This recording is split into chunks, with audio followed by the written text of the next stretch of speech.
Pelarian panjang Taufik Hidayat, 30, pria yang menjadi buronan dalam kasus dugaan penyekapan dan penyiksaan terhadap perempuan berinisial YTR, 29, di Kabupaten Bandung, Jawa Barat, akhirnya berakhir pada Selasa, 23 Juni 2026. Setelah menjadi target pencarian aparat kepolisian dan masuk daftar pencarian orang, DPO, Taufik Hidayat berhasil diamankan di kawasan perumahan Gria Pesona, Kecamatan Ciparai, Kabupaten Bandung. Penangkapan tersebut terjadi hanya beberapa jam setelah Polda Jawa Barat secara resmi mengumumkan status DPO terhadap dirinya. Kasus yang menyeret nama Taufik Hidayat sebelumnya telah menjadi perhatian publik nasional setelah terungkap kondisi korban YTR yang mengalami luka berat, cacat pada bagian wajah hingga kehilangan penglihatan akibat dugaan penyiksaan yang berlangsung selama bertahun-tahun.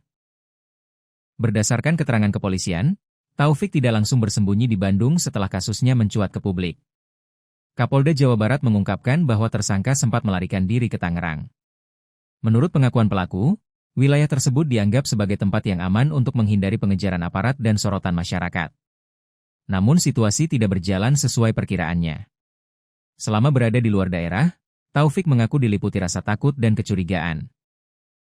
Ia merasa tidak aman serta tidak mengetahui harus pergi kemana lagi. Kondisi tersebut membuatnya kembali ke Jawa Barat hingga akhirnya berada di wilayah Ciparai dan Majalaya, Kabupaten Bandung. Tapi, di sana dia bingung dan merasa tak aman hingga kembali lagi ke Jabar, kata Kapolda Jawa Barat. Polisi kemudian melacak sejumlah aktivitas yang dilakukan tersangka pada pagi hari sebelum penangkapan. Beberapa transaksi yang dilakukan menjadi petunjuk penting bagi tim gabungan yang sejak awal telah melakukan pengintaian di kawasan Majalaya dan sekitarnya. Pengejaran berakhir sekitar pukul 18.30 WIB ketika aparat berhasil menemukan keberadaan tersangka di perumahan Gria Pesona, Kecamatan Ciparai, Kabupaten Bandung. Setelah diamankan, Taufik langsung dibawa ke Polsek Majalaya sebelum selanjutnya digiring ke Mapolda Jawa Barat untuk menjalani pemeriksaan intensif.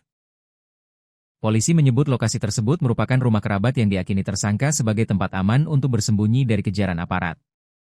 Namun keberadaan Taufik berhasil dilacak sehingga pelariannya berakhir kurang dari 1 hari setelah status DPO diterbitkan. Keberhasilan penangkapan ini sekaligus mengakhiri berbagai spekulasi yang sempat berkembang di media sosial. Sebelumnya sempat beredar video yang mengklaim Taufik telah ditangkap.